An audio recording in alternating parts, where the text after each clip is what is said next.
Tôi yêu cậu thiếu niên tật nguyền mà mình mất 10 năm để chinh phục trong trò chơi. Cậu ấy tên là Trình Dương. Dùng điểm tích lũy từ trò chơi, tôi đổi cho cậu ấy một cơ thể khỏe mạnh. Nhưng khi Trình Dương tung hoành khắp nơi, trở thành ngôi sao mới của thương giới, cậu ấy lại bắt đầu chê bai tôi. Hệ thống, tôi muốn rời khỏi thế giới này. Nhưng điểm của bạn không đủ rồi. Chỉ có thể đổi sang nhiệm vụ chinh phục mới thôi. Tôi là một người chơi nhiệm vụ, còn Trình Dương là mục tiêu của tôi. Lần đầu gặp cậu ấy, tôi đã suýt muốn bỏ nhiệm vụ này luôn.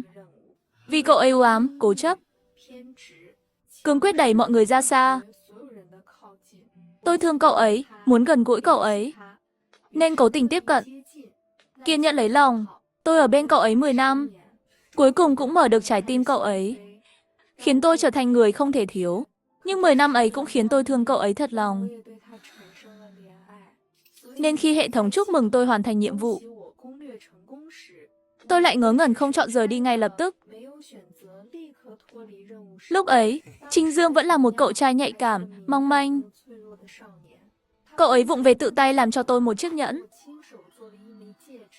Mặt đỏ bừng đeo nó vào tay tôi. Cậu ấy bảo ước mơ lớn nhất của mình là được cùng Trịnh Hợp Hoan đầu bạc răng long. Nhưng tôi biết, ước mơ thật sự của cậu ấy là được đứng lên lần nữa. Tôi dùng điểm hoàn thành nhiệm vụ, đổi từ hệ thống một cơ thể khỏe mạnh hoàn hảo. Tôi vẫn nhớ như in. Sáng hôm đó, Trình Dương ôm tôi khóc mãi không ngừng.